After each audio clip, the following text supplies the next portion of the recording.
ಒತ್ತಿನೇ ಬಿರ್ನೆ ಎದ್ದು ಇಟ್ಟು ಶಾರ್ ಮಾಡೋಣ ಅಂದ್ಬಿಟ್ಟು ಮೂಲ್ಯಾಕೆ ಹೋದ್ನೆ. ನೋಡಿದ್ರೆ ಶಾರ್ ಮಾಡೋಕ್ಕೆ ಏನೂ ತರಕಾರಿ ಇಲ್ಲ, ಟಮಾಟ್ಕಾಯಿಗಳಿದ್ವು. ಅಂಗಡಿಗೆ ಹೋಗಿ ತರೋದು ಶಾನ ಒತ್ತಾತದೆ ಅಂದ್ಬಿಟ್ಟು ಇರೋ ಟಮಾಟ್ಕಾಯಿಗಳು ಹಾಕ್ಬಿಟ್ಟು ಪಚಡಿ ಮಾಡಿದ್ನಿ. ಅದ್ರ ಜೊತೆಕ ಉಡ್ಕಿಟ್ ಮಾಡಿ ರಶಿ ಅನ್ನ ಮಾಡಿದ್ನಿ. ಅದ್ರ ಪಕ್ಕದಾಕ ತಟ್ಟಾಕ ಮನೆಗೆ ಮಾಮ್ಕಾಯಿಗಳು ಹಾಕಿ ಊರ್ಗಾಯಿ ಮಾಡಿದ್ನಿ. ಅದು ರಶಿ ಹಾಕ್ಯಂದು ಉಡ್ಕಿಟ್ನ ಪಚ್ಚಡಿ ಊರ್ಗಾಯಾಗ ಅದ್ಯಂತ ತಿನ್ನಾಕ ಬಲೆ ಚಂದಾಗದೆ. ನೀವು ಮನ್ಯಾಗ ಒಂದ್ಕಿತ ಮಾಡ್ಯಂದು ತಿಂದರೆ. ಇನ್ನೊಂದು ಏನಪ್ಪ ಅಂದರೆ, ನಾನು ಸಿಟಿಗೆ ಬಂದ್ಮ್ಯಾಕ ಹಳ್ಳಿ ಭಾಷೆ ಮಾತಾಡಿ ಶಾನೆ ವರ್ಷಗಳೇ ಆಗಿತ್ತು. ಇವಾಗ ಮಾತಾಡಿರೋದ್ರಾಗ ಏನಾನ ತಪ್ಪಿದ್ರೆ ಬೇಜಾರು ಮಾಡಂದಿರ ಕಮೆಂಟಾಗ ತಿಳಿಸ್ರೆ ಇನ್ನೊಂದು ವಿಡಿಯೋದಾಗ ಅದನ್ನು ಸರಿ ಮಾಡಂತೀನಿ.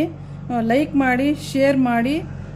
ಇದೇ ರೀತಿ ವಿಡಿಯೋಗಳಿಗಾಗಿ ನನ್ನ ಪೇಜ್ನ ಫಾಲೋ ಮಾಡಿ. ಸಿಗೋಣ ನೆಕ್ಸ್ಟ್ ವಿಡಿಯೋದಲ್ಲಿ.